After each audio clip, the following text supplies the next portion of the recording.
Elles sont la preuve vivante que le cancer n'est pas une fatalité. Ce 7 février 2026, plusieurs patientes autrefois atteintes de la maladie ont témoigné de leur guérison. Des récits forts, porteurs d'espoir pour les malades encore engagés dans le combat contre le cancer. Je suis passée par là aussi.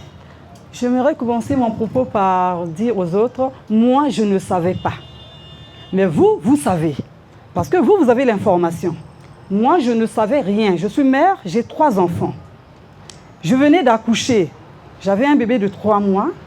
Mon bébé ne gagnait pas en kilos. Vous voyez, à la maternité, quand on fait les pesées, il y a une flèche qui monte, qui monte. Mon bébé, au lieu de monter, il régressait. Il ne prenait pas des kilos. Et je ne comprenais pas pourquoi. Et ensuite, j'ai commencé à avoir une plaie au niveau du mamelon gauche. Eux, ils appellent ça crevasse, je pense. En 2022, je suis tombée enceinte. Jusqu'en 2023, j'ai eu un enfant après la maladie. Et l'enfant aujourd'hui a 3 ans.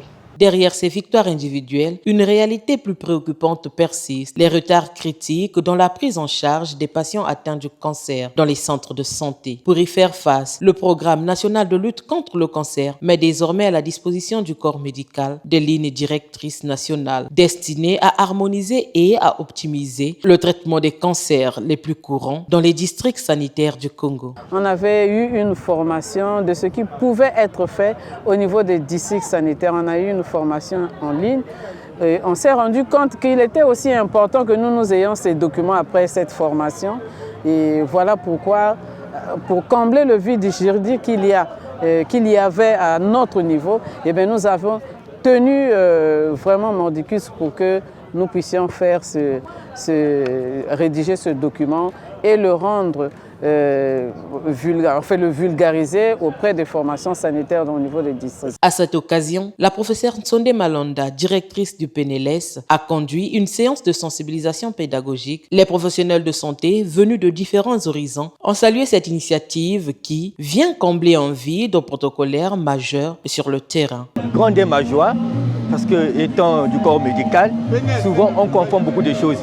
Et on va vite à la besogne dans les précipitations.